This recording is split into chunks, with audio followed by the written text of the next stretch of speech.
Chapter 1. The Interview. The wrought iron gates of the Voss estate opened with a mechanical groan, parting like jaws beneath a sky the color of slate. Miranda Kane inhaled deeply as her rideshare crept up the long, tree-flanked driveway. Ancient oaks arched overhead like cathedral ribs, their leaves rustling with secrets not meant to be spoken aloud. The house came into view, an obsidian and glass mansion perched at the edge of a Massachusetts bluff, modern and stark against the weeping sea below. It was beautiful in the way that grief could be beautiful, still, sharp, and untouchable. Miranda smoothed the creases of her navy blouse, her palms slightly clammy. She had taught children from broken homes, buried a child of her own, endured silences colder than winter, and yet something about today stirred a long-forgotten tremor in her bones. Maybe it was the Voss name. Maybe it was the ache of possibility after years spent in the numb cocoon of survival. Maybe it was the man waiting on the other side of those mirrored windows. The billionaire widower, Alexander Voss. The front door opened before she knocked. A tall woman with salt and pepper hair and the stiffness of a retired ballerina gave her a curt nod. "Miss Kane, he's expecting you." No welcome. No smile. Just a pivot and a command. "This way." Inside, the home was a symphony of silence and steel. Glass walls, stone floors, and curated emptiness. It reminded Miranda of a museum exquisite but untouched, as though no children lived here at all.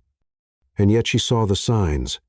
A crayon mark near the staircase, a forgotten plush bear peeking from beneath a velvet couch, and the faint smell of lavender shampoo in the air. The woman led her into a sunken living room, where a fire burned low but steady. Beside it stood Alexander Voss, as still as the obsidian sculpture behind him. He didn't rise when she entered, didn't offer a hand. His gaze was a strike of cold lightning, piercing, unreadable, calculating. "You're early," he said, voice low and controlled. Miranda met his stare evenly. "I was told punctuality wouldn't hurt." A flicker barely perceptible crossed his face. Approval? Annoyance? She couldn't tell. "You were a teacher," he said, eyes narrowing slightly as he scanned her resume without touching it. Massachusetts Public. Then Sankt. Alden's Academy. Why the shift to in-home childcare? There it was. The question she always dreaded. "I needed time away from classrooms," she replied gently. "Time for smaller connections. Real ones." His silence pressed against her like a weight. "Let me be more direct," Alexander said. "Why this job? Why my daughters?" Miranda hesitated, but only for a breath. "Because I've been where they are," she said. "Not in this house, or this kind of privilege, but in grief. In confusion. And because I believe children know when adults are only pretending to care. I don't pretend." Another pause. Then, without breaking eye contact, he said flatly, "Ivy bites." Miranda's mouth twitched. "That's all right. I don't scare easily. And Isabel lies. I've known liars. Some of them under 4 feet tall. Some of them in suits." Alexander blinked once. It might have been a laugh trapped behind granite. "Stay for tea," he said abruptly. "They'll join us." Before Miranda could respond, 2 whirlwinds burst into the room from the hallway. Ivy and Isabel Voss. Identical twins with caramel-brown curls and large, observant eyes. "New nanny?" Ivy asked, scrunching her nose. "She looks too normal," Isabel muttered. "I bet she runs," Ivy smirked. "Like the last one." "I don't run," Miranda said calmly. "But I do hug. And tickle. And play piano poorly. Sometimes I even let kids win at cards." The girls exchanged a glance. Ivy narrowed her eyes. "What's your favorite animal?" Miranda leaned down so they were eye to eye. "Elephants," she whispered, "because they remember everything. Even the things people want them to forget." That made Isabel pause. "Do you cry when you're sad?" Ivy asked, crossing her arms. "Yes," Miranda said. "Even in front of people?" "Especially in front of people." Alexander watched all this silently, his features unreadable, but his body had shifted slightly forward on the couch, as though pulled closer by gravity. Then, just as suddenly, Isabel sat beside Miranda. Ivy followed, curling up like a cat, head against Miranda's shoulder. The fire crackled. and something Miranda couldn't name it shifted in the air. Alexander stood, jaw tight. "I'll have Miss Whitmore show you the guest wing. The girls are due for violin practice in 20." Miranda rose slowly, still cradling the warmth of the twins beside her. "Thank you," she said. He didn't respond, just nodded once, briskly. As she followed the housekeeper down the corridor, Ivy's voice floated after her. "Miss Miranda?" "Yes?" "Don't leave like the others." She paused, then smiled softly over her shoulder. "I'm not planning to." The guest wing was hushed, almost reverent. Walls of textured ivory, brass sconces glowing like candlelight, and beneath her heels, rugs so plush they threatened to swallow her whole. "Miss." Whitmore opened a polished oak door and gestured without speaking. The room inside was immaculately designed, soft blue linens, pale wood furniture, minimalist art. A vase of fresh hydrangeas sat on the windowsill, incongruous in their softness. "You may settle in if Mr. Voss approves your trial period," Whitmore said, eyes clipped to formality. "He'll make that determination after the evening routine. Dinner is at 7. The girls eat in the family solarium." Miranda turned. "And Mr. Voss?" The woman's mouth twitched too brief to be a smile. "Mr. Voss eats in silence.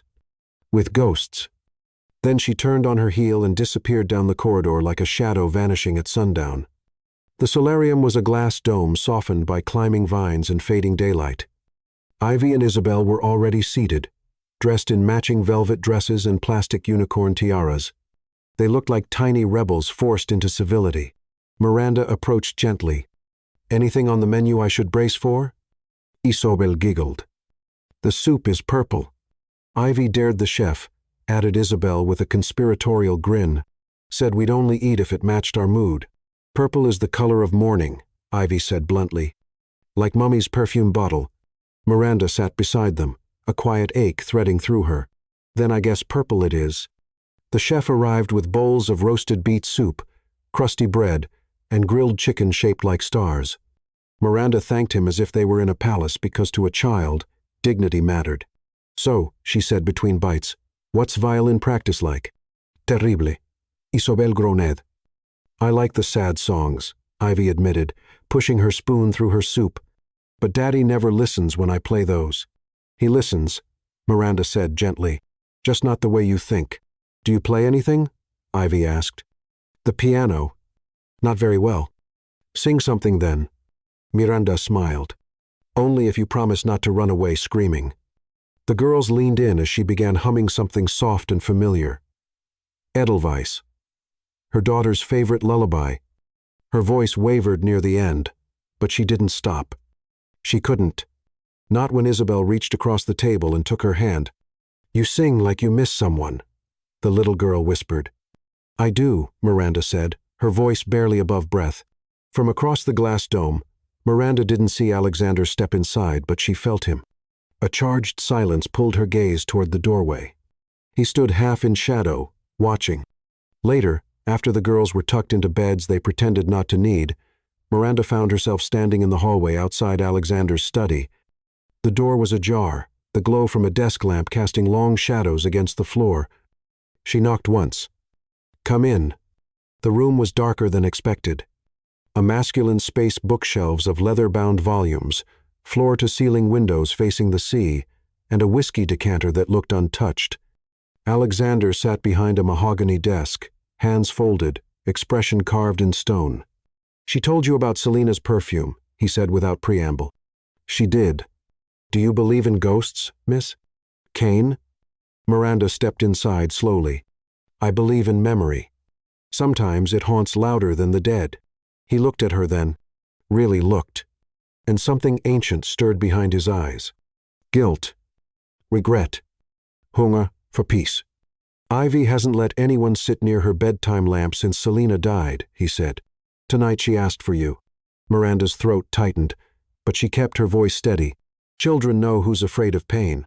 They test until someone stops flinching." Silence stretched between them, taut and heavy. "Your record," Alexander said. "The references, they're excellent. But there's something missing." She met his gaze directly. Everyone's missing something.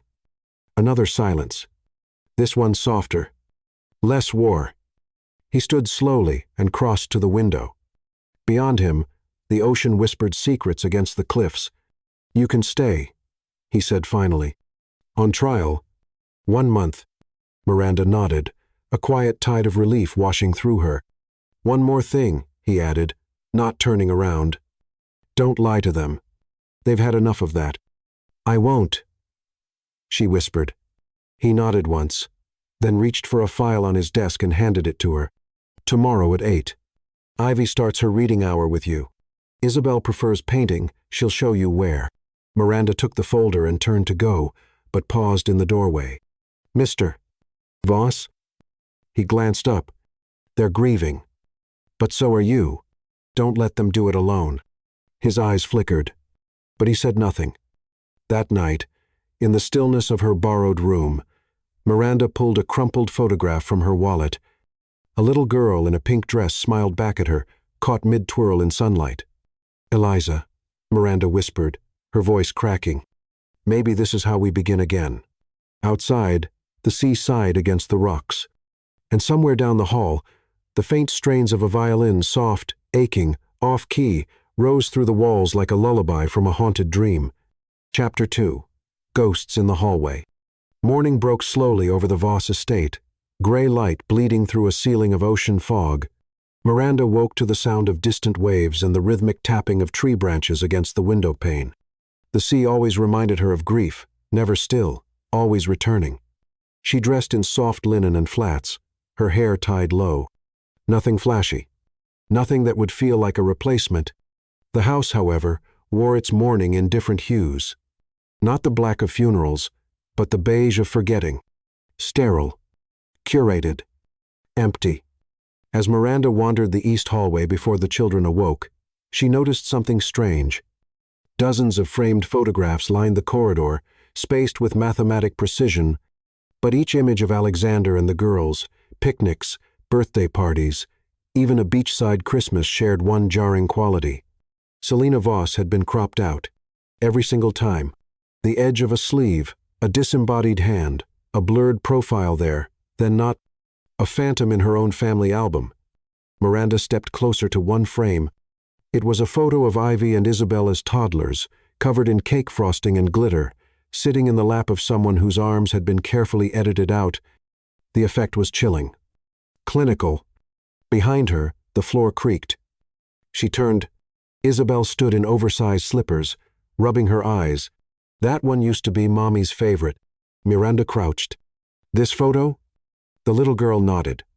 "Before Daddy made it small. A pose. She used to laugh a lot," Isabel added, twisting her fingers together. Before the quiet came, Miranda wanted to ask what quiet, what pain, what loss. But children's confessions were like butterflies, fragile, easily frightened. So she only smiled and touched her shoulder. "Would you show me where the art room is?" Isabel brightened and reached for her hand. The art studio was tucked at the top of the house, a lofted gallery with north-facing windows and a view of the sea. Canvases leaned against the walls, many half-finished. A delicate scent of turpentine and something floral clung to the air. Miranda blinked as she took it in, shards of emotion captured in color. There was beauty here. And agony. Rage buried under varnish. "These are your mother's?" she asked softly. Isabel shook her head. "Daddy's." After she died, Miranda turned, startled. "Your father painted these?" Only at night, when he thinks no one's listening." In the corner, a large canvas stood draped with a linen sheet. Miranda stepped toward it instinctively, but Isabel pulled her hand. "Don't. He says that one's haunted." Miranda smiled gently. "Pictures can't be haunted." Isabel looked her dead in the eye. "Daddy says that one killed her." Later, while Ivy struggled through her reading hour downstairs, Alexander entered without warning. He wore a crisp charcoal shirt, no tie, his sleeves rolled, formality undone, just enough to hint at fatigue. Violins canceled. "They need fresh air," he announced, then paused, noticing the finger paint on Miranda's blouse. "You let them paint their arms?" It calmed them, Miranda replied. Isobel had a nightmare last night. Ivy bit her blanket. They're always dramatic in spring. Miranda raised a brow. And you're always dismissive in grief? His eyes flicked to hers, sharp as flint. But she didn't flinch. They told me about the painting upstairs. She continued carefully. The one you keep covered. Alexander's jaw tightened. That's not your concern. I work with children, Mr. Voss. When they whisper to canvas instead of speaking to people, it becomes my concern. He stepped forward, slower now. You don't know what that painting is. Then maybe you should tell me. The tension bristled thick, electric, and yet beneath it, Miranda sensed something else. Fear. Not of her, but of the memories clawing at his edges. I painted it the night Selena died, he said finally, voice low. It's the only thing I remember from that week. I came to in the studio with blood on my hands and brushstrokes I didn't recognize. Miranda's breath caught. She died here? She asked gently. No, he said. But she died with something unfinished. And that painting is the echo of it. They stood in silence, the fire crackling in the room behind them, 1,000 unsaid things thick between them. Then maybe, Miranda said slowly, you should finish it. Alexander looked away. I'm not that man anymore. No, she agreed. You're a father, which means you're still becoming. That night, the house shifted. Not loudly, not all at once, but in quiet things. The girls fell asleep without protest. The kitchen played jazz again for the first time in months, and Alexander lingered in the hallway longer than usual before vanishing into his wing of the house. Miranda sat curled in an armchair in the library, a book unopened on her lap, as the sea lapped against the cliffs outside. She wasn't reading. She was thinking about the cropped photos, the unfinished portrait, the blood Alexander said he found on his hands, and the little girl's words, Daddy says that one killed her. The next morning, Miranda woke early. The sun hadn't risen yet, and the world held that glassy hush just before dawn. She wrapped herself in a cardigan and stepped barefoot into the hallway, drawn to the art studio like it was calling her by name. She opened the door gently. The canvas still stood covered in the corner, unmoved. She approached, her breath held tight in her throat, and with careful fingers, lifted the linen. Beneath the sheet bloomed chaos. Color collided across the canvas, crimson like violence, white like bone, black like absence. At its center, the outline of a woman's face struggled to emerge from brushstrokes that fought each other. The image wasn't finished, but it was fierce in its incompleteness. Selena. And yet, not. This wasn't a portrait. It was a reckoning. Miranda stepped back, startled not by the painting but by the sound behind her. Footsteps. Bare. Heavy. She turned to find Alexander, hair tousled, eyes storm-shadowed, watching her with an expression that was not quite anger, but not far from it. I told you not to look at that, he said quietly. Miranda didn't apologize. She's still in the house, she said. His eyes narrowed. Not in photographs. Not in the girls' rooms. But here in the painting. In the way Ivy holds her breath when someone knocks too loudly. In the way Isabel watches your face before speaking. She took a breath. You erased her from the home, but the girls still feel her. And it's making them feel like ghosts too. Alexander stepped closer, something restrained trembling beneath his composure. You have no idea what she was like in the end, he said. What she did. Then tell me, Miranda challenged. Because if we're going to help these girls survive their mother's death, we can't lie to them about who she was. Or what she became. Alexander's jaw worked, grinding some invisible memory between his teeth. She was ill, he said at last. Not just physically. Mentally. She had breaks. Outbursts. She blamed the girls for her body, for her boredom, for her drinking. I stayed because I thought it would pass, that I could love her enough to fix it. And then one night she left, drove off after screaming at Ivy for spilling juice on a dress. She crashed into a median. The police found fentanyl in her blood. Miranda's throat ached. Ivy remembers, she said softly. He flinched. I know. They're not asking for perfection, she added. They just want the truth. They want to stop holding their breath in their own home. Alexander stared at the painting, his expression unreadable. I was going to destroy it, he murmured. Don't, Miranda whispered. Let it breathe instead. Let her breathe. He looked at her then, really looked, and for a heartbeat, something vulnerable broke through his armor. I hired you to care for them, he said, voice hoarse. I didn't expect you to see me. Miranda's gaze didn't waver. I see a man who's still standing in the ashes of his old life, too afraid to build a new one. A long silence passed. Outside, the sea began to wake, its waves brushing the shore like a mother soothing a fever. Finally, Alexander stepped forward. He reached up and pulled the linen fully off the canvas, folding it in his hands. I'll tell them the truth, he said quietly. Not all at once, but enough to stop the ghosts from growing. Miranda nodded. That's all they need. As she turned to leave, his voice stopped her. And you? He asked. What about me? What do you need, Miranda?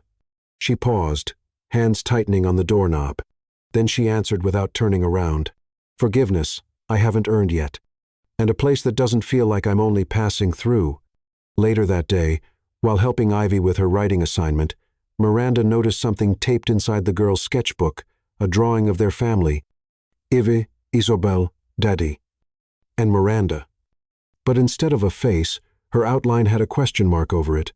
Why this? She asked gently. Ivy shrugged. I don't know what your story is yet. Miranda smiled, her throat tight. Maybe you'll help me write it. Chapter 3. Custody Games. The day began in stillness. But Miranda had long since learned. Stillness is not peace, it's the breath held before the scream. By mid-morning, the house bloomed with quiet routine. Ivy practiced violin under protest. Isabel constructed elaborate unicorn kingdoms from Legos, and Miranda diffused tantrums with tea parties and whispered secrets about how clouds were just sky ghosts wearing disguises. Even Alexander seemed less haunted. He passed by the solarium once, paused to listen to the twins' laughter, and then disappeared into his study again, leaving behind the faintest hint of warmth in his wake. But at exactly 11:17 a.m., the balance shattered. A dark silver car pulled into the drive. Sleek, polished, predatory. Miranda watched from the kitchen window as a tall, tailored woman stepped out, all sharp heels and sharper angles, flanked by a man with a leather briefcase and a disdainful sneer permanently carved into his face. Cecilia Voss Harrington. And Marcus Webb. Miranda didn't need an introduction. The twins' sudden silence told her everything. Ivy froze mid-bite of her pancake. She's here. Isabel slid from her stool and pressed herself into Miranda's side. Daddy doesn't like her, Ivy whispered. Miranda crouched down. Why not? She always wants to take us, Isabel said. Like we're dolls in her house. In the front hall, the confrontation had already begun. I said you could call. Cecilia, Alexander's voice cut like glass. Not descend. I'm their aunt, Alexander, Cecilia replied, feigning civility. And your house is not a fortress. I have a right to see them, especially after the court-appointed guardian's report. You had no such right, he snapped. And bringing him? Marcus is my legal advisor, she said, smoothing a gloved hand down her coat. And your daughters deserve an environment that isn't stifled by guilt and unresolved trauma. Don't worry, I brought copies of the custody review. She turned just as Miranda entered the hallway with the twins one on each side, like shadow and sun. Cecilia's face shifted into a porcelain smile. There they are. Ivy immediately stepped behind Miranda. Isabel gripped her hand so tightly, Miranda felt the tremble in her palm. Cecilia's smile didn't falter. I see they've become very attached to the new hire. Miranda bristled. Alexander stepped forward, the space between them charged. You will not interrogate her. Marcus spoke for the first time. His voice was low and cold. If she's involved in the children's care, her history will be examined. Excuse me, Miranda asked quietly. Marcus turned, appraising her like a broken instrument. We'll be submitting a formal petition for partial custody, he said, based on emotional neglect, inconsistent parental presence, and questionable vetting practices, including the hiring of a nanny with no recent references in early education. Alexander's eyes burned. She has my trust. Your judgment, Marcus said, died with your wife. For a split second, the air in the hall froze. Ivy whimpered. Isabel pressed her face against Miranda's hip. And then Alexander moved. Not violently, not loudly, but with a quiet fury that was somehow more terrifying. You have 5 seconds to leave, he said. Or I swear to God, Marcus, I will have the security team make that choice for you. Cecilia held up her hands, smiling as if placating a wild animal. Fine, but I'll be back. This is only the beginning, Alexander. A court date is already pending. Perhaps next time, Miss Kane can prepare herself to be cross-examined. She looked at Miranda, her voice dipped in sugar and venom. I do hope there's nothing unfortunate in your past. Custody cases love skeletons. They left behind a vacuum of dread. Miranda helped the girls settle in the reading nook, whispering comfort into their curls, promising them she wasn't going anywhere. But inside, something fractured. Because Cecilia was right. There was a skeleton, and it was still buried in Miranda's past. She stood in the hallway long after the door shut, her hands pressed to her ribs as if to keep her insides from falling out. Alexander approached, his expression unreadable. I'm sorry, he said. You didn't deserve that. She nodded. They're scared of her. So am I, he admitted. She turned to him, eyes shining but dry. Why Marcus Webb? Alexander's jaw clenched. He and I have history. I exposed him for malpractice a decade ago. He lost a firm partnership and blames me. And now he's using your daughters as leverage. Alexander looked at her. No, he said. He's using you. Miranda stiffened. He saw it. And then, softer. Is there anything I should know? Miranda's breath faltered. Not yet. Not now. Instead, she whispered, they won't take them from you. He didn't answer, but his silence spoke like thunder. That evening, Miranda found the twins hiding behind the couch, whispering to their stuffed animals about building a secret fort in case Aunt Cecilia steals us away. She knelt beside them and pulled them close. You are not going anywhere, she said. Not without a fight. Ivy looked up. But do you know how to fight? Miranda held her tighter. I do, she said. More than you know. That night, the storm arrived. Not rain, not yet, but thunder in the form of legal letters, sealed and delivered.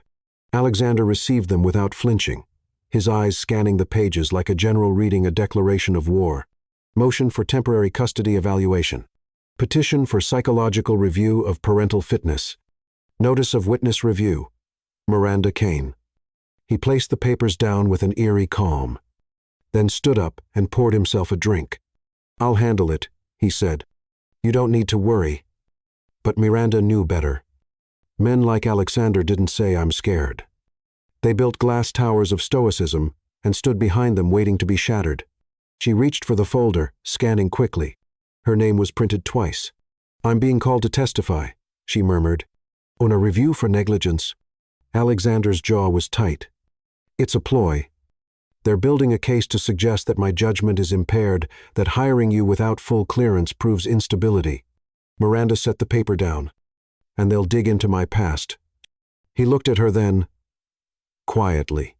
Should I be worried? She opened her mouth, closed it, and then she did something she hadn't done in years. She told the truth. Not all of it, but enough to change the shape of the room. I had a daughter. Her name was Eliza. She died 5 years ago. Alexander blinked. A breath hitched. I didn't know. I didn't want anyone to, she said softly. I was a teacher. She was. Everything. And when she passed, I unraveled. Lost my job. Lost my sense of purpose. I took a break that turned into a sabbatical, then a spiral. He said nothing, but his silence no longer frightened her. I got help. I got better. But there's a sealed record from the custody dispute between me and Eliza's father. The court ruled in my favor, but the grief lingered. It still does. Does that affect how you care for Ivy and Isabel? He asked finally. Miranda's answer was quiet and immediate. No. It makes me better. It makes me see their fear before they know how to name it. It makes me fight for them like they're mine. A long silence followed. Then Alexander poured her a drink, too. "To the truth," he said, raising the glass. She tapped hers against his. "To surviving it," she answered.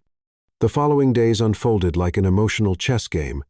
Cecilia's attorneys requested school records, psychological evaluations, even a home environment inspection.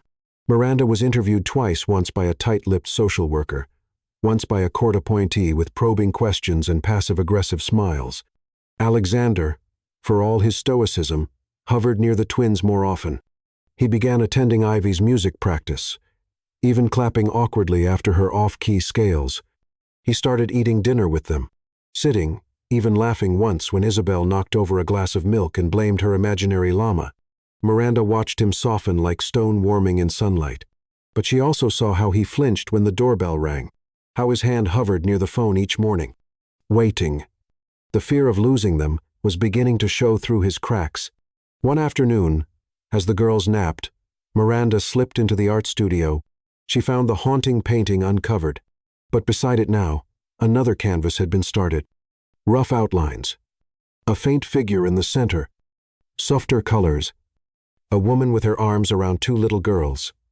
Her face hadn't been painted yet. Miranda stepped closer, breath caught in her throat. "She's not your wife," came Alexander's voice from behind her. She turned. "Who is she?" His answer was so quiet, it nearly disappeared under the hum of the ocean breeze. "I don't know yet," he said. "But she makes them feel safe." Miranda's eyes burned. "You're painting hope," she whispered. He met her chase. "I'm trying." That night, as twilight bled into moonlight, Miranda found herself curled between the twins in their shared bed. Ivy's head rested on her shoulder. Isabel's hand gripped hers tightly. "We don't want to go live with Aunt Cecilia," Ivy murmured. "You won't," Miranda whispered. "But what if they make us?" Miranda stared at the ceiling, fighting the tightness in her chest. "Then I'll come find you," she said. "Wherever you are. Even if I have to cross mountains or oceans or courthouse hallways."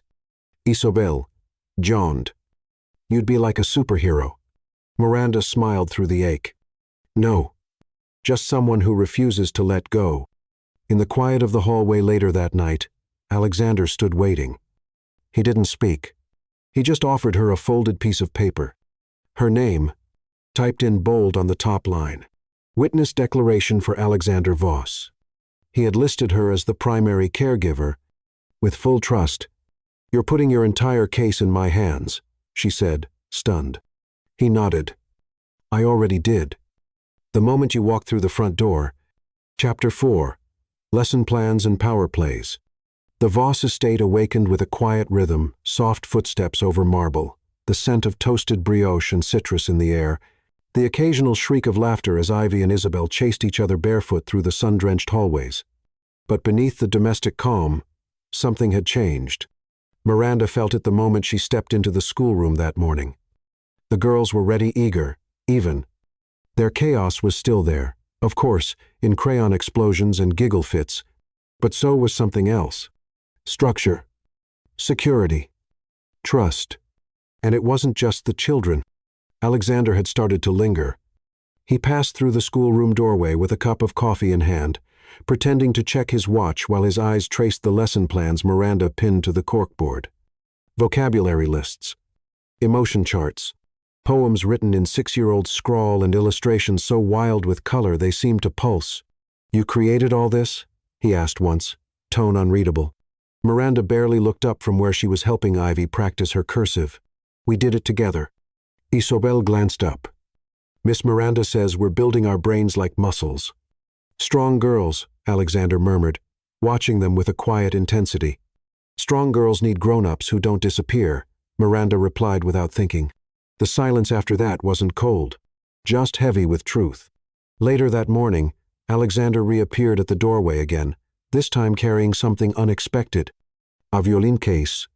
Miranda raised an eyebrow. "You play?" "Used to," he said. "Selena hated it. Said it made me sentimental." "You? Sentimental?" she teased. He gave her a look. "Don't sound so surprised." He knelt beside Ivy, adjusted the bow in her hand, and guided her through a G major scale. Miranda watched his hand steady, sure, the kind that had once built billion-dollar deals and now gently curved a child's fingers over strings. There was something quietly devastating about it, like watching a sculpture learn how to feel. That afternoon, while the girls napped beneath a blanket fort made of bedsheets and fairy lights, Miranda returned to the schoolroom to tidy up. She barely heard the soft click of the door behind her before Alexander's voice broke the silence. "You're turning this house into something I don't recognize." She turned slowly. "Is that a complaint?" He stepped forward, a half-smile ghosting across his lips. "No," he said. "It's unsettling. In the best way."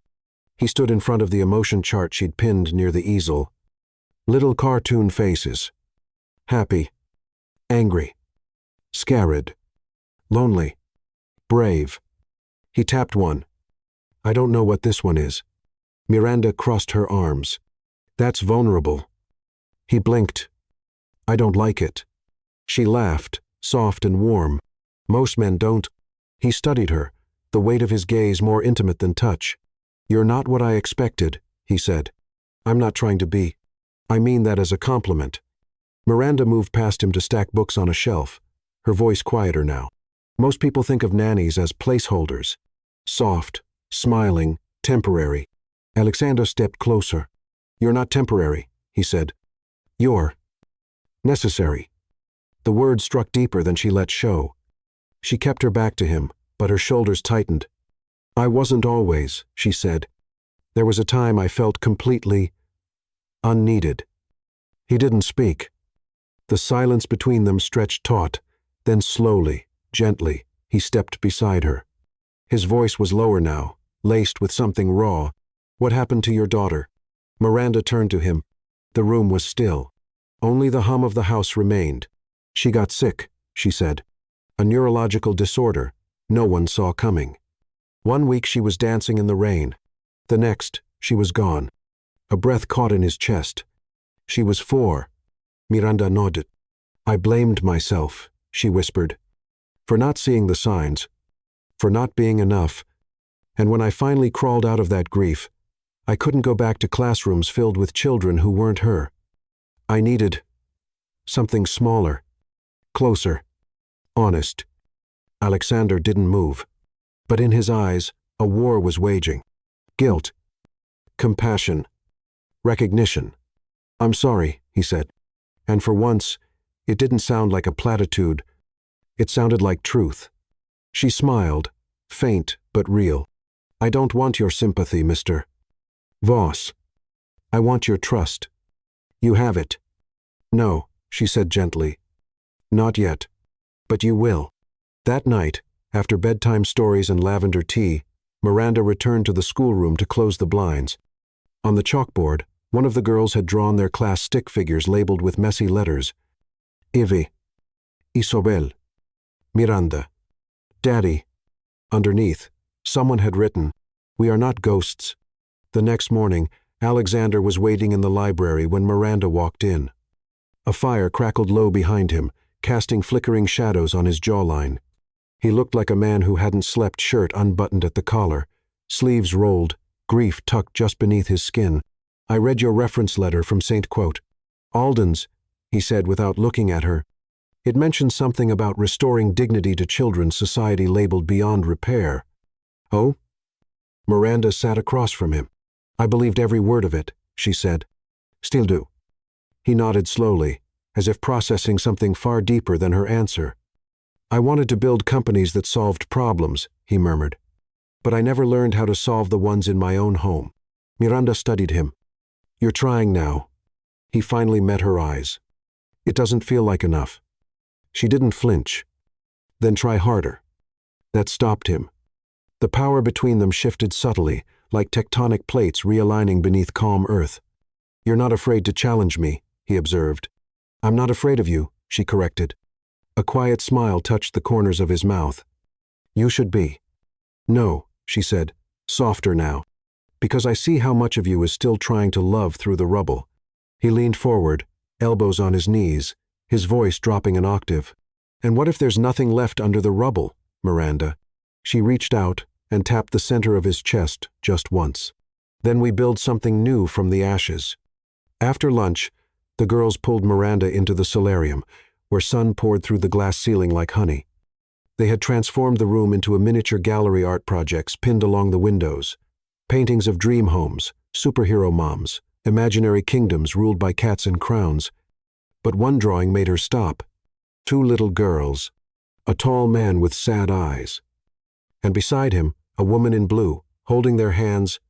"Miss Miranda saves the castle," the caption read. Her throat tightened. "Do you think Daddy would like it?" Ivy asked.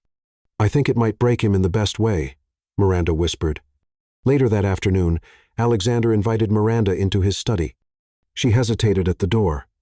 Until now, this space had felt impenetrable, a sanctuary of grief and guardedness. But he gestured to the seat across from his desk, and something in his posture was softer, more open. "I need your help," he said. "Cecilia's lawyers are requesting a structured education plan, something that proves the girls aren't just being babysat."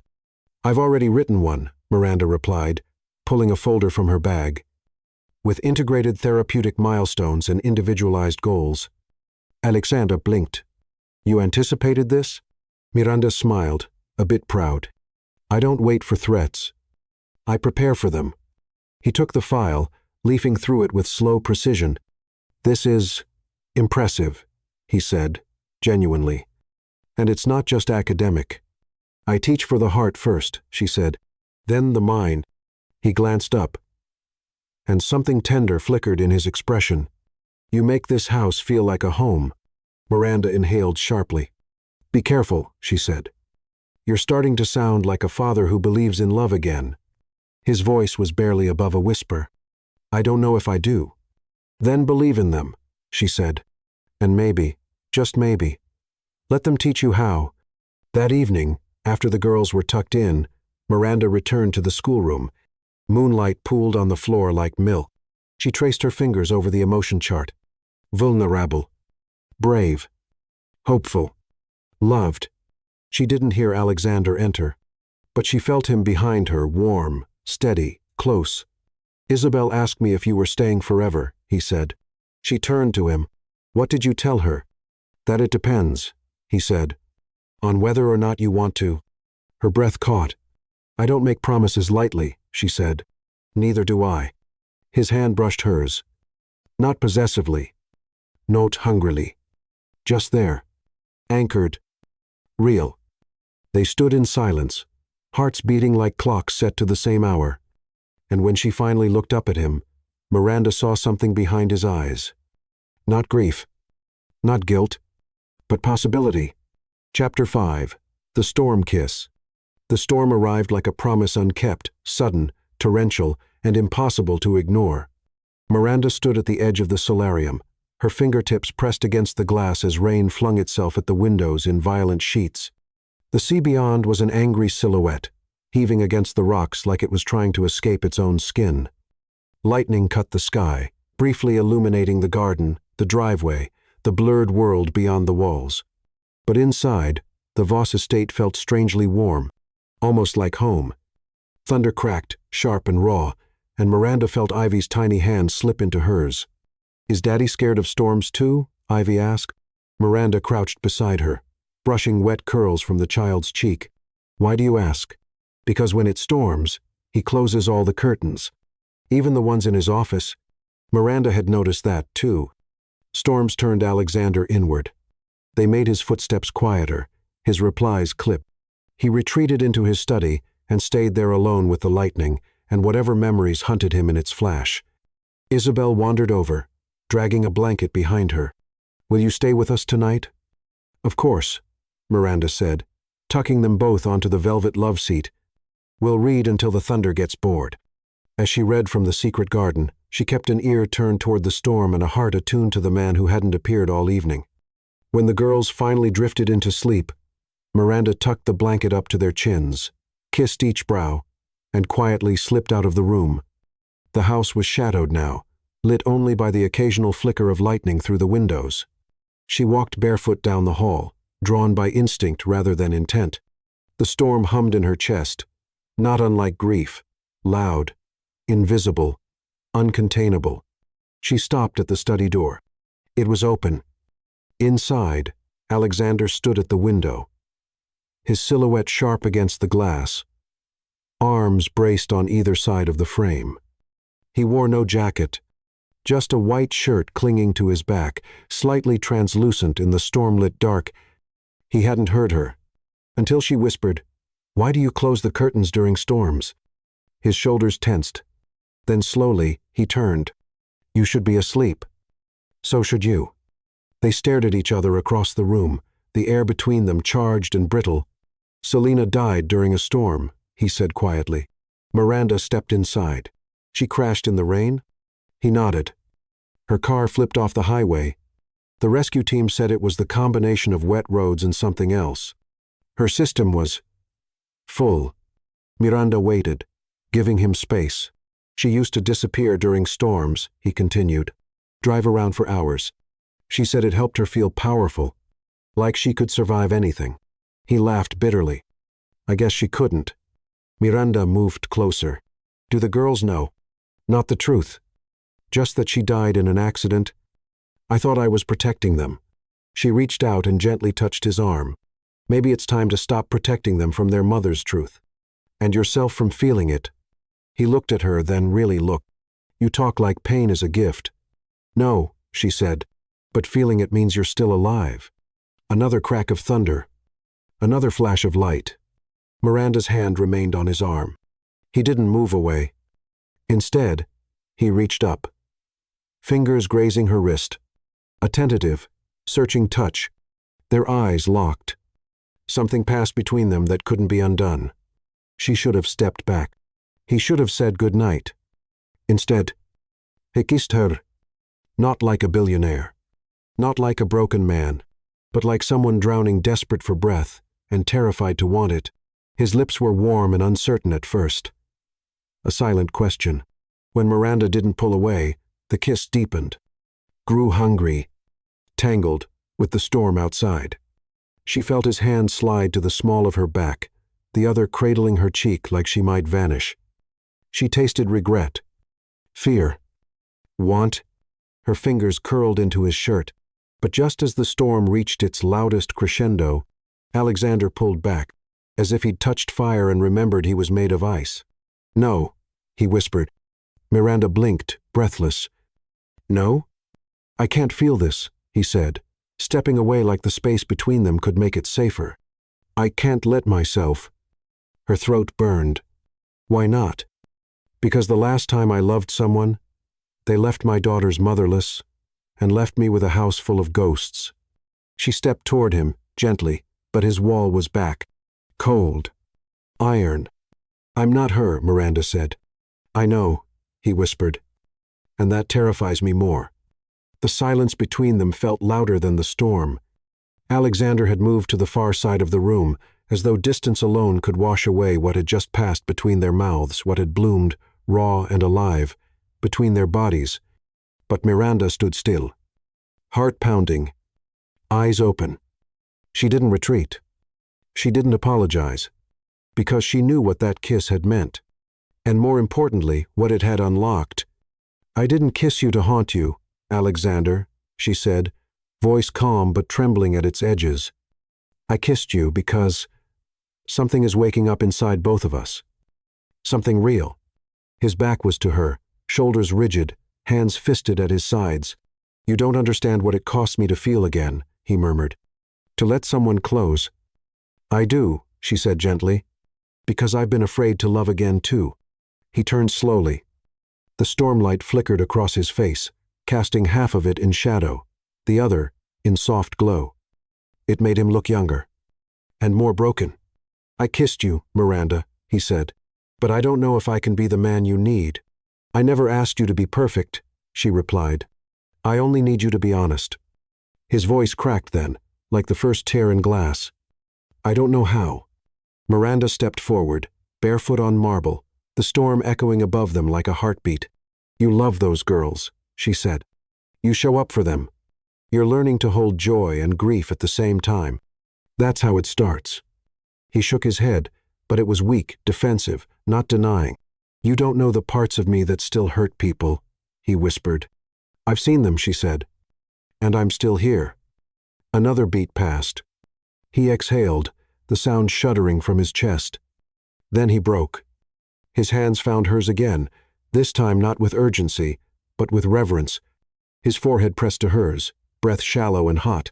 They stood like that, suspended between desire and doubt, skin touching but not moving, hearts exposed but not declared. "Tell me to stop," he said. Miranda shook her head. "I won't." Lightning cracked above them. The windows glowed white, and the sky roared, but inside, something softer bloomed. He kissed her again. This time, it was slower. This time, it was surrender. Later, Miranda found herself curled in the corner of the library, wrapped in a throw blanket, alone again. Alexander had stepped away wordlessly, something in him too shattered to offer explanation, too proud to ask her to stay. She didn't blame him. Some griefs taught you to hide joy before it had the chance to betray you. But she wasn't running either. She stared at the fire, heart bruised but beating harder than it had in years. She could still feel his mouth on hers, the echo of his breath, the tremble in his touch. It had not been lust. It had been something much more dangerous. Hope. The next morning, the storm was gone. The sun returned shyly through pale clouds, painting the house in quiet gold. Miranda entered the kitchen early, uncertain if Alexander would join her or pretend the kiss hadn't happened. But he wasn't there. Only a note, in crisp handwriting, left folded beside the kettle, gone to Boston for the day. Legal meetings. Ivy has reading hour at 9. Isabel requested more unicorn philosophy. I'll be back before dinner. About last night. We'll talk soon. I just need to think. Please. Stay. Miranda held the note between trembling fingers. He hadn't erased it. He hadn't shut her out. He just needed time to stop running from the thing that terrified him most. Feeling again. That afternoon, Ivy asked her to sit in the garden while she read aloud from a book of fairy tales. "There's a prince in this one," Ivy announced, "but he's not very smart." "Why not?" Miranda asked, smiling. "He doesn't know he's in love until the very end," Ivy said, flipping a page. "He keeps almost dying first." Miranda laughed, then blinked because for a moment it felt like the girl wasn't talking about the story. She was talking about her father. And Miranda wasn't the nanny in this chapter. She was the one who brought the prince back to life. Chapter 6. Custody War. By the time Alexander returned from Boston, the air around the estate had changed. The sun was out, but the light felt hollow. The breeze through the oaks too still. The silence too, knowing. He didn't greet Miranda when he walked through the door. He passed by her in the hallway with a brief nod, face drawn tight, suit jacket slung over one shoulder like a soldier's armor hanging by a thread. She followed him to his study without asking, closed the door behind her. He stood at the window. She waited. When he finally turned, his expression was carefully blank, but Miranda had learned the language of his silences. Something was wrong. Worse than wrong. "They filed the official motion," he said. "Cecilia's legal team. They're pushing for emergency custody." Miranda's chest tightened. "On what grounds?" He tossed a thick file onto the desk. "Negligence. Psychological endangerment. Emotional instability." And he hesitated, voice going colder, failure to disclose the nanny's unfit background. Miranda's fingers stilled on the desk's edge. "They found me," she whispered. Alexander met her eyes. "They unsealed part of the custody file from your daughter's case." A silence stretched between them, more painful than shouting. "Only part," he added. "Enough to twist it. Enough to make it look like you lost her." Miranda took a step back, as though the words had slapped her across the face. "I didn't lose her," she said, voice shaking. "She died. I fought for her when no one else would. I fought." "I know," Alexander said quickly. "I know. But Marcus Webb doesn't care about the truth. He cares about the narrative." Miranda turned away, one hand pressed to her stomach like she was trying to hold in the grief before it swallowed her whole. "I told you this would happen," she said. "That I would be a liability. You're not." She spun to face him. "Then why does this feel like the end?" Alexander came closer. Slow but certain. "Because it's the moment we either stand together," he said, or we lose everything." Miranda's breath caught. She searched his face, looking for hesitation. There was none. "Then let them come," she said. By noon, the summons arrived. An in-home custody hearing was scheduled for the end of the week. A court-appointed child psychologist would observe Ivy and Isabel. Interviews would be held, affidavits required. And Miranda, who had once walked through the Voss estate as a stranger, was now at the center of a legal storm capable of tearing it all apart. Whitmore, the housekeeper, found her that evening in the garden, silent beneath the wisteria. "You look like someone trying not to cry," the older woman said, offering a mug of chamomile. "I've cried enough," Miranda murmured. Whitmore sat beside her. "That's not true. No one ever cries enough." Miranda glanced at her. "You've been here a long time. What was Selina really like?" The housekeeper's mouth tightened. "Charming. Sharp. Addicted to chaos. She loved the spotlight and hated being alone. She was good with guests, bad with silence. And with the girls?" Whitmore hesitated. "She was beautiful, but not maternal. Ivy and Isabel were too loud, too needy. Selina wanted a husband who could shield her from reality, not one raising two tiny mirrors of her worst moments." Miranda looked down at her hands. "She's going to haunt this hearing, isn't she?" "No," Whitmore said. "You're going to make sure she doesn't." That night, Miranda didn't sleep. She sat at the edge of her bed, folder after folder spread across the blankets, reading every scrap of the motion, every fabricated claim, every calculated dig at her character. Then she opened a different file, one she hadn't touched in years. Her own, Elisa's file. Photocopies of court transcripts, medical reports, letters from her lawyer, and near the back, her daughter's drawing of the two of them under a giant blue sun, stick-figure hands connected by a heart drawn in red crayon. It had been Miranda's lifeline during the darkest year of her life. The picture she clutched in a courtroom, in a hospital, in bed alone after the funeral. Now, she placed it carefully into a new folder marked Exhibit C, Personal Testimony. The next morning, Ivy refused to get out of bed.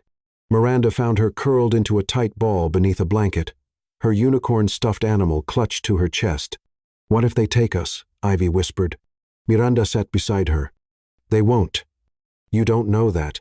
Miranda paused, then reached into her pocket and handed the girl a folded photo. "Eliza," she said. "My daughter."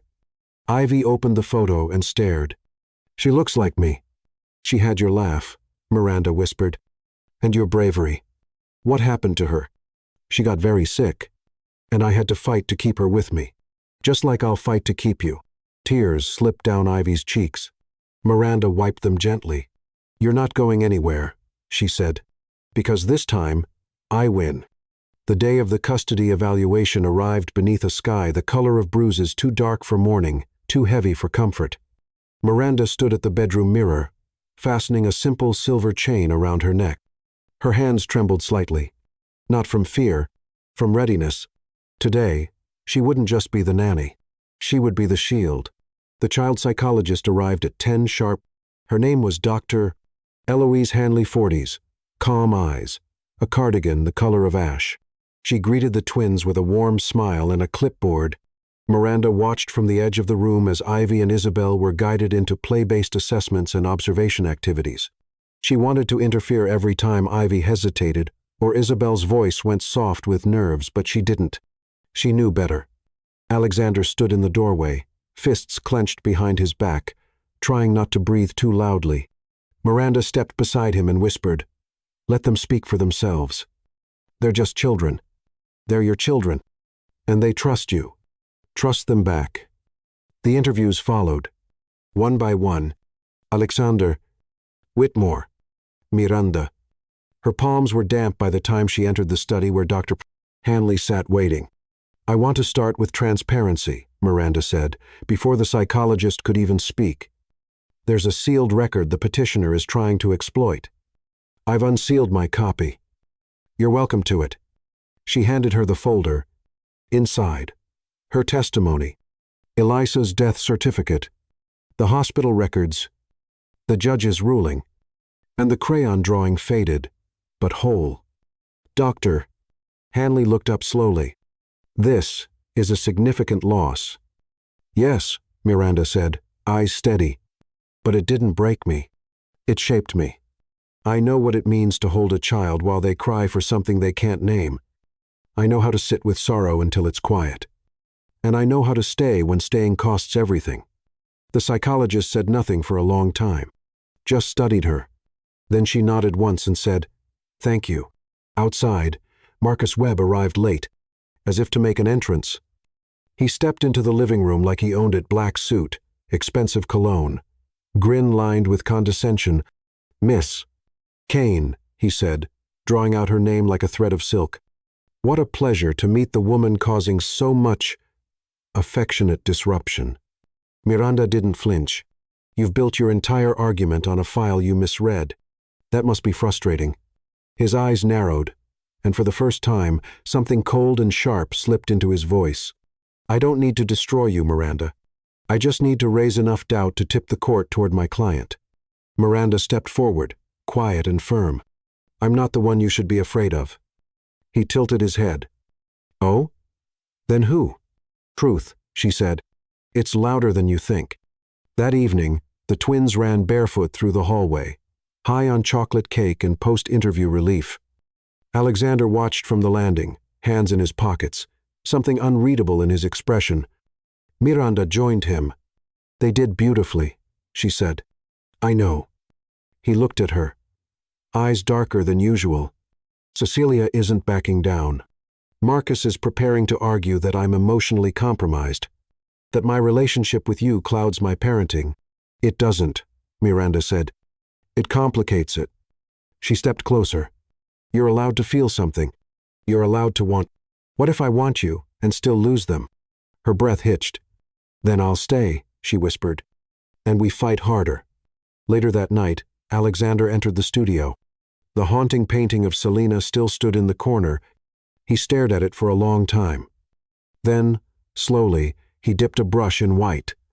He didn't paint over her. He painted around her, filling the empty spaces with light. The next morning, a delivery arrived. A court summons. Final hearing. 2 weeks. Witness testimony required. Miranda Kane. Chapter 7. Court of Shadows. The courtroom wasn't what Miranda expected. No towering ceilings. No echoing gavels or cinematic flair. Just beige walls, dry air, and rows of chairs that smelled faintly of lemon-scented wood polish. And tension. So much tension, it hummed like electricity beneath her skin. She sat beside Alexander at the petitioner's table, her palms folded tightly in her lap. He looked like a man carved from stone in an expensive suit, impeccable, motionless, but not untouched. She could see the storm behind his eyes. This was the battlefield he hated most. Not business. Not press. Emotion. Made public. The girls weren't there. Per court order, they remained at the estate under Whitmore's care, safely shielded from the storm their lives had triggered. But Miranda felt their absence like phantom limbs. She could almost hear Ivy whispering, "Don't let them take us." She wouldn't. Not again. Across the aisle sat Cecilia Voss Harrington, pristine in navy, her hair pulled into a flawless chignon. Beside her, Marcus Webb adjusted his tie with the confidence of a man who had never once imagined himself losing. He glanced at Miranda and smiled, polished, poisonous. "Miss Kane," he said, "just loud enough to carry. I do hope you've prepared something compelling." The truth has a way of unraveling under pressure. Alexander leaned toward her, voice low and quiet. "He's hoping you'll shake. Don't give him that." She met his eyes. "He won't." The judge entered a woman in her 60s with an expression like weathered granite. She wore her robe like armor and opened the proceedings with swift precision. Petition for emergency custody of Ivy and Isabel Voss is under review. Based on the presented documentation, today's hearing will address claims of emotional neglect, household instability, and the fitness of both primary guardian and in-home caregiver. No names. Just titles. As if that stripped the pain of its human edge, Miranda felt the shift. The courtroom wasn't a place for truth. It was a place for performance. Marcus Webb moved first. His opening statement was a masterclass in manipulation, framing Cecilia as a concerned aunt, the girls as deeply vulnerable, and Alexander as a man paralyzed by unresolved grief and questionable judgment. Mr. Voss has, by his own admission, refused counseling, refused consistent schooling, refused to place his daughters in the care of licensed child professionals. Instead, he entrusted them to a former teacher with an undocumented emotional history and a concealed legal record of custody disputes. He gestured to Miranda without looking at her. A woman who is, let's be frank, tragically well-meaning but emotionally compromised. Miranda's stomach twisted, but Alexander reached under the table and gently brushed her knuckles with his thumb. "I believe you," the touch said. And she held on. The testimonies began. First, Whitmore. Calm. Factual. Her voice carried the weight of decades. The children trust Miss Kane. They sleep through the night for the first time in over a year. They laugh. They ask for hugs. Miranda doesn't replace their mother, but she's giving them back their childhood. Second, Dr. Eloise Hanley, the court-appointed child psychologist. I observed no emotional neglect. In fact, the emotional literacy and healing I've witnessed in Ivy and Isabel is rare. Miss Kane has helped them process complex trauma in age-appropriate ways. She's not merely competent. She's extraordinary. Miranda blinked hard against the tears that threatened to rise. But she wasn't safe yet, because next came her name. Miss Miranda Kane, please take the stand. As she crossed the courtroom, the world narrowed. She saw the judge. She saw Marcus Webb's wolfish smile. She saw Alexander still, unmoving, but his eyes on her, not the court. She took her oath. Saturday. Breathed. And faced the storm head-on. Miss Kane, Marcus began, circling slowly. You testified to having lost a child. A daughter. Elisa. Yes, she said, steady. You also testified that your emotional state after her death resulted in a job loss. It did. You were deemed unstable at the time, were you not? I was grieving, Miranda said. And yes, I fell apart. You spiraled. I did. He stepped closer. And you think that makes you a fit guardian to two already traumatized children? Miranda didn't blink. No, she said. The room held its breath. I don't think it. I know it. Miranda's voice was calm, anchored by something far deeper than confidence. It was conviction. I don't claim to be perfect, she said, eyes locked on Marcus Webb. I'm not the nanny who plays piano and makes snacks and smiles on cue. I'm not someone who floats through a child's life and leaves no mark. She turned slightly to face the judge. I'm someone who stayed when most people would have run. I sat beside Ivy when she had night terrors and refused to speak. I held Isabel when she sobbed because she couldn't remember what her mother's laugh sounded like. I didn't rescue them. I didn't fix them. But I saw them. And I loved them. Marcus's lips curled faintly. That's touching, Miss Kane. But love is not a legal credential. No, she said. But it is the foundation of healing. And that's what this family needs. Not another cold guardian filing motions in marble offices. Not another adult obsessed with appearances. They need someone who doesn't flinch when things get hard. She paused, then reached slowly into her folder and unfolded the crayon drawing. Elisa's son. Her red heart. She held it up, hands shaking but sure. This was drawn by my daughter. She died 5 weeks after this picture was made. I was too late to save her. But I'm not too late to save Ivy and Isabel. A beat passed. You can say I'm emotionally compromised. You can say I'm still grieving. But don't say I'm unfit. Because grief hasn't broken me, it's taught me how to stay. And if staying makes me dangerous to people who think love has a deadline, then so be it. Marcus opened his mouth. But the judge raised a hand. Enough. He froze. Her honor turned to Miranda. You may step down, Miss Kane. Miranda rose slowly, her knees slightly unsteady, but her spine straight. As she passed Alexander on the way back to the table, she caught the flicker of something in his expression. Not surprise. Not pride. But awe. He reached out and touched her hand just once, gently. And in that moment, no one else existed. The rest of the hearing blurred. Witnesses were cross-examined.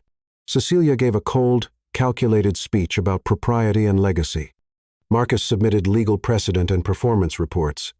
But none of it landed the same way after Miranda's truth cracked the room open. By mid-afternoon, the judge called for a recess. Miranda stepped outside into the courtyard. The sky, a pewter gray above her. She leaned against a pillar, exhaled shakily, and finally cried, not out of defeat, out of release. Because this time, she hadn't folded. She had fought. Alexander found her there 20 minutes later. His jacket was off, sleeves rolled. His tea loosened. "You were incredible," he said simply. She looked at him, cheeks still flushed. "I didn't want to cry in front of them." He moved closer. "I think the crying is what saved us." She let out a breath that was half a laugh, half a sob. "Do you think the judge believed me?" "I know she did." Silence passed between them. Then Miranda asked the question that had haunted her since the moment she'd kissed him in the storm. "What happens to us if we win?" Alexander didn't hesitate. "Then we stop pretending we're alone." Back inside, the judge resumed her seat. After reviewing the evidence, testimony, and reports, she began, "This court finds no legal grounds to remove custody from Mr. Grounds Voss at this time." Cecilia stiffened. Furthermore, the judge continued, "The in-home caregiver, Miss Miranda Kane, shall remain in her position indefinitely, with full guardianship privileges during Mr. Voss's travel or absence." Miranda's breath hitched. One line, one sentence, but it changed everything. The gavel came down. The battle was over. Outside the courthouse, Alexander held Miranda's hand openly for the first time. The cameras didn't matter. The press didn't matter. All that mattered was that Ivy and Isabel were safe. And so were they. Together. Chapter 8. Rebuilding Ruins. The house was quieter after the court victory. Not the brittle kind of quiet that had hung over the estate for months, sharp with grief, full of ghosts, but a softer kind. Like breath after sobbing. Like sunlight through fog. The kind of quiet that follows survival. Miranda stepped into the solarium and found Ivy and Isabel building towers out of pillows and books. They squealed when they saw her, launching into her arms like wildflowers leaping toward light. "Are we staying?" Ivy asked, her voice pitched with cautious hope. Miranda kissed her forehead. "We are." Isabel buried her face in Miranda's neck. "Even when Daddy leaves again?" Miranda blinked.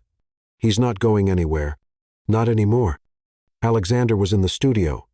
Not painting this time, stripping it, removing the chaos canvases from the walls, replacing them with blank frames and sunlight.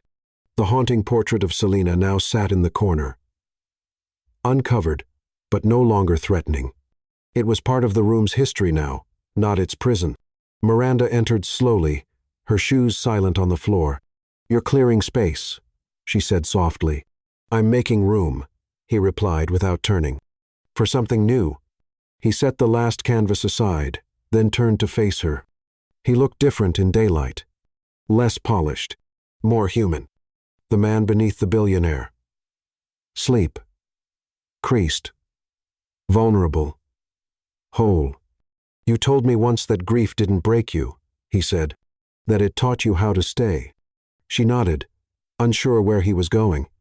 "I want to learn that," he added, "but not from books. From you." Her breath caught. "What are you saying?" He stepped closer. "I'm saying I don't want a nanny in this house anymore. I want you as my partner."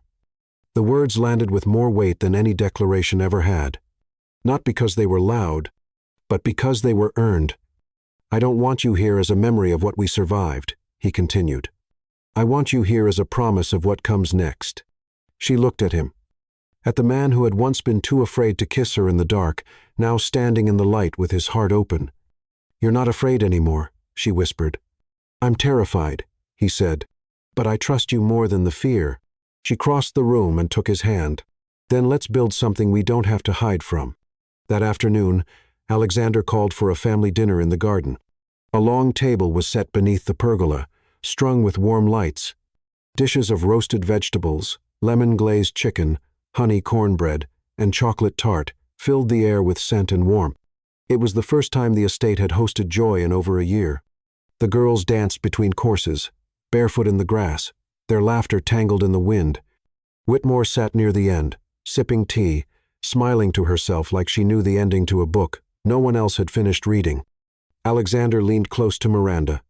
"They asked me to draw something for their bedroom," he murmured. She turned. "What did you choose?" He pulled a small, folded sketch from his pocket. It showed the four of them, Miranda, Alexander, Ivy, and Isabel, standing beneath a tree, their hands joined, their faces smiling, real. And above them, in faint watercolor, a small sun. Not Selena, not Elisa, just light. "I thought we could hang it above their beds," he said. Miranda touched the drawing gently. "You already did," she said. "In their hearts." That night, after the girls had fallen asleep with chocolate on their cheeks and flower crowns still tangled in their hair, Miranda stepped into Alexander's room. Not as a visitor, but as a woman ready to stay. He was waiting by the window, barefoot, no pretense. "Are you sure?" he asked, voice barely audible. She walked toward him. "I was never unsure." The moonlight spilled across the bedroom like spilled cream, soft and luminous. Miranda stood barefoot in the doorway, her body framed in shadow and silver. The cardigan she wore slipped off one shoulder, revealing the curve of her collarbone, delicate, strong. A scar near her hip peeked out above her waistband. Alexander noticed it. He noticed everything about her, not as a possession, as a revelation. She crossed the room slowly, the silence between them thick with tension, but no longer avoidance. It wasn't the fear of crossing a line. It was the awe of what they were about to step into. Alexander reached out, touching the edge of her sleeve. His fingers lingered there, then slipped gently beneath the fabric, tugging her closer not with urgency, but with reverence. "I don't want this to be a secret," he said, voice low and rough. "Not a mistake." Not a reaction. Miranda nodded, her voice soft. "Then let it be a beginning." Their kiss was nothing like the storm. It was slower, warmer, built not on panic or grief, but on the quiet, steady burn of desire long held back. His mouth found hers with a hunger softened by care. She tasted safety and sorrow and longing all at once. He touched her like she was both flame and shelter. She touched him like he was both wound and healing. Their clothes fell away with quiet reverence, one button at a time, one whispered breath at a time. No rush, no apology, just the unfolding of two people rediscovering skin and closeness and the language of bodies no longer afraid to stay. Later, Miranda lay curled against him, his arm wrapped tightly around her waist, their legs tangled beneath the sheets. The window was open. The sea hummed in the distance, and for the first time, the house didn't feel haunted. It felt inhabited. She rested her head on his chest, listening to the steady thump of his heart. "I used to think I'd never feel this again," she whispered. "Love?" he asked, stroking her back. "No," she said. "Belonging." He kissed her hair. "You never stopped belonging. You just hadn't found your way home yet." She pulled back slightly to look at him. "I want to raise them with you," she said. "Not just as the woman who lives in the guest wing. Not just as the one who kissed their father in the dark." He nodded. "Then don't be the woman in the guest wing," he said. Her brows lifted. "Be the woman in every room," he whispered. "The one they run to. The one I wake up beside. The one who paints new memories over old wounds."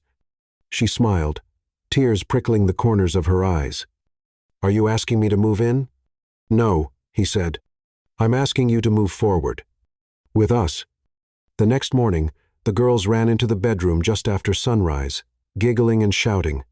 "Miss Miranda." "Daddy." "We made pancakes but dropped the flour." Miranda sat up, pulling the sheet up to her chest, flushed but laughing. Alexander groaned into the pillow. "This is what forever feels like, isn't it?" Isabel leapt onto the bed. "Is this your room now?" Miranda paused, then nodded. "If you'll have me." Ivy tackled her with a hug. "We already do." In the studio, the blank canvas still stood on the easel, but that morning, Alexander dipped a brush in pale yellow, the color of soft light, of new beginnings. of hope. He made the first stroke, then handed the brush to Miranda. Your turn?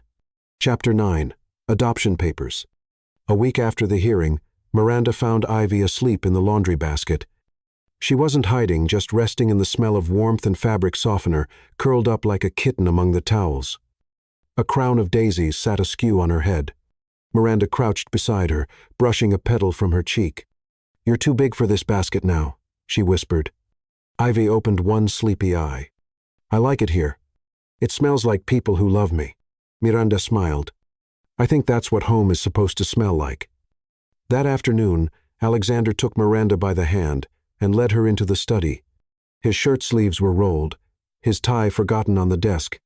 But there was something in his eyes, tension wrapped in resolve. There's something I want to ask you, he said, gesturing toward the leather folder resting on the table. She opened it slowly.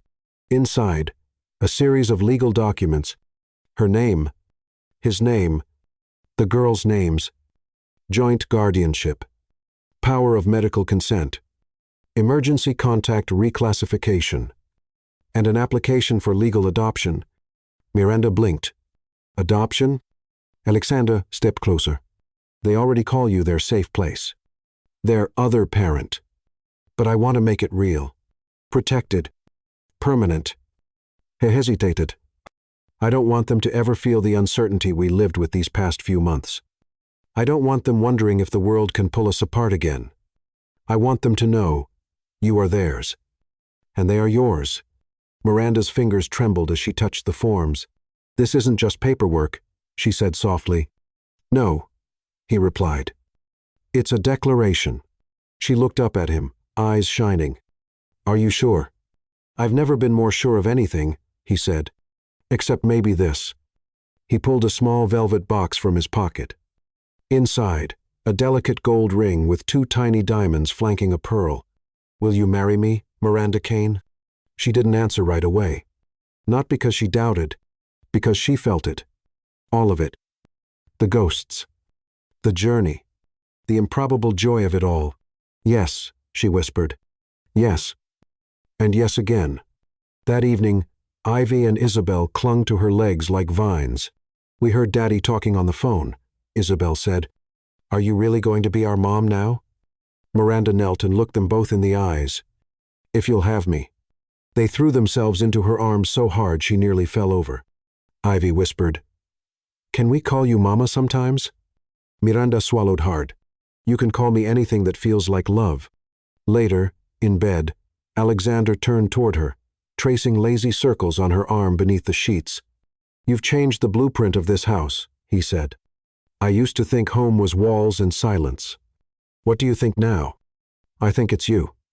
The following day, they met with the family attorney in a sunlit office in Cambridge. Whitmore came too, holding the girl's hands like a silent godmother. Each form was signed with trembling grace. Miranda's legal title changed from employee to mother figure, guardian, partner. But the most powerful moment came when Ivy pulled a glitter pen from her backpack and scrawled her name beside Miranda's on the copy the lawyer handed them. No one asked me to sign, she said, so I signed anyway. The lawyer raised an eyebrow. Miranda just smiled. She's not wrong. The ceremony was small. No headlines. No cameras.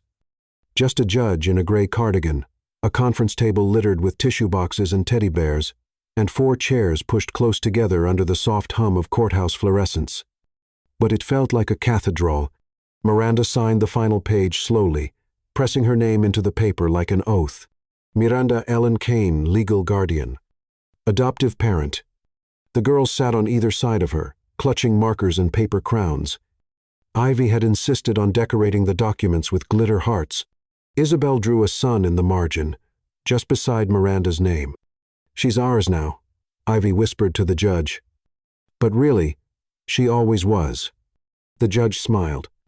And do you accept her as your legal mother? Both girls nodded solemnly, then pounced on Miranda with joyful squeals.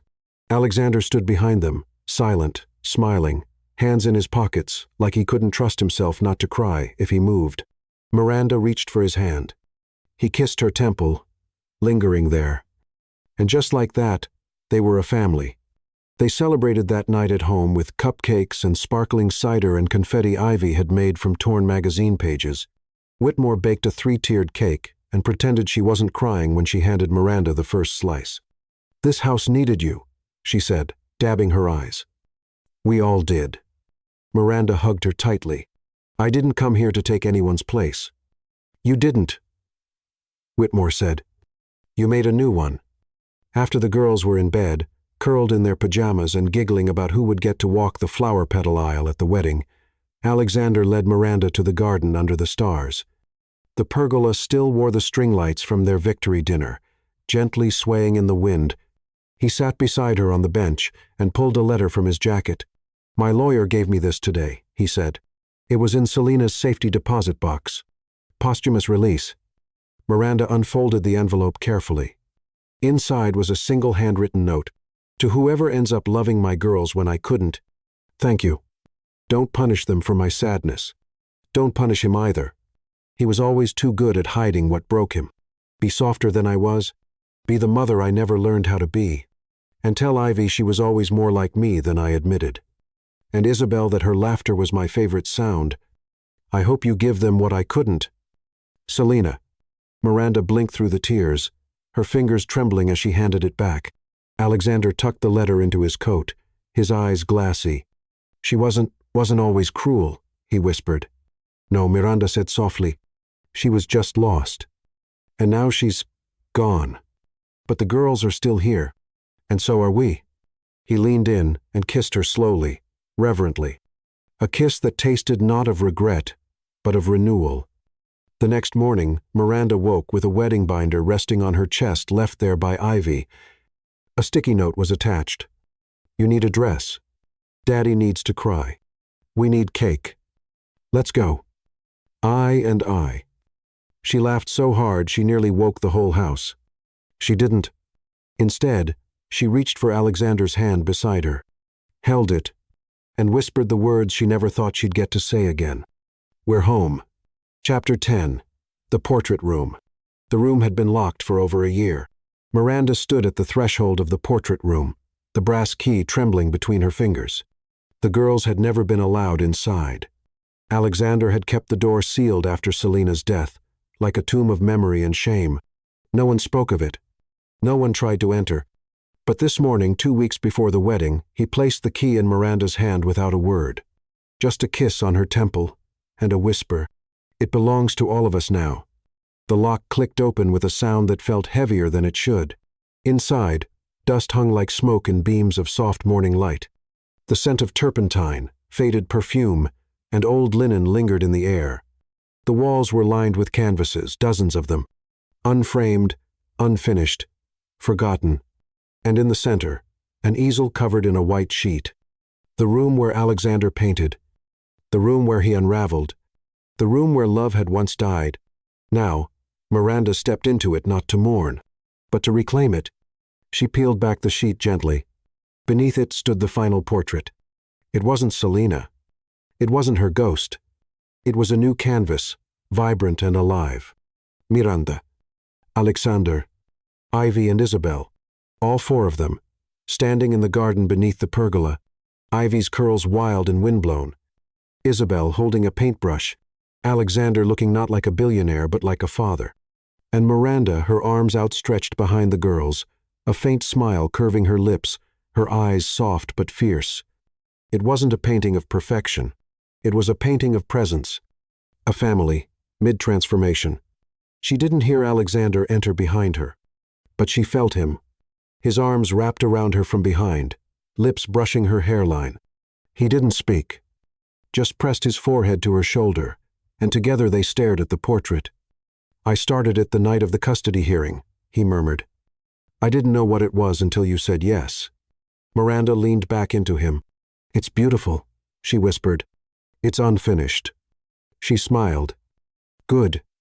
So are we." Later, the twins entered the room for the first time. Isabel ran straight to the painting and gasped. "That's me. You painted my pajamas." Ivy squinted. "My nose is too big." "Your nose is perfect," Miranda said, ruffling her hair. Alexander lifted both girls into his arms. "I used to think this room was haunted," he told them. Ivy looked around. "It still kinda is. Only with good ghosts now," Isabel added. And Miranda whispered, "Ghosts that helped us find each other."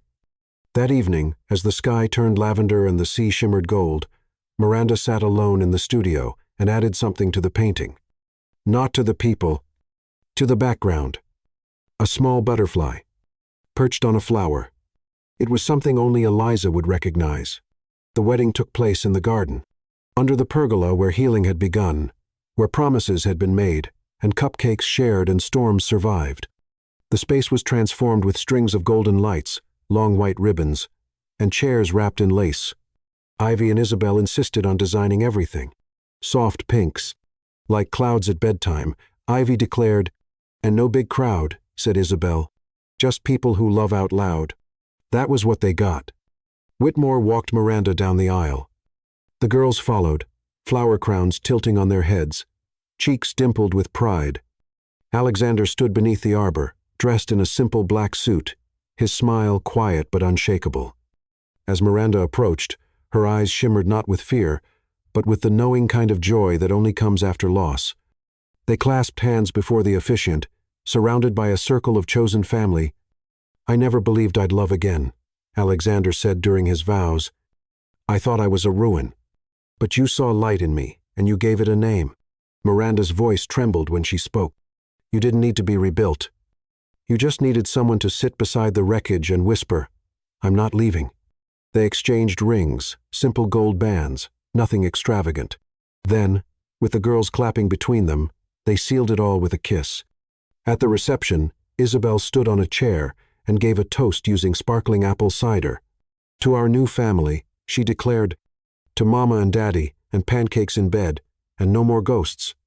Everyone laughed, even Alexander, even Miranda through the tears.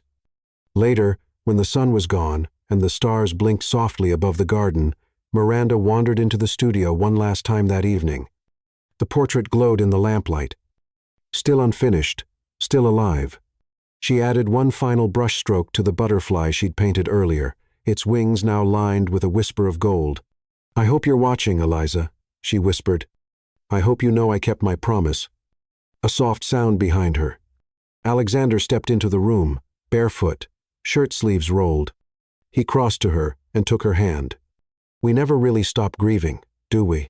"No," she said, "but we learn to carry it with beauty." He pulled her close, resting his forehead to hers. "So what do we do now?" Miranda smiled. "We live." That night, the lights in the house stayed on longer than usual. Not to fight the dark, but because there was nothing left to hide from. Love had taken root in the wreckage, and it was blooming.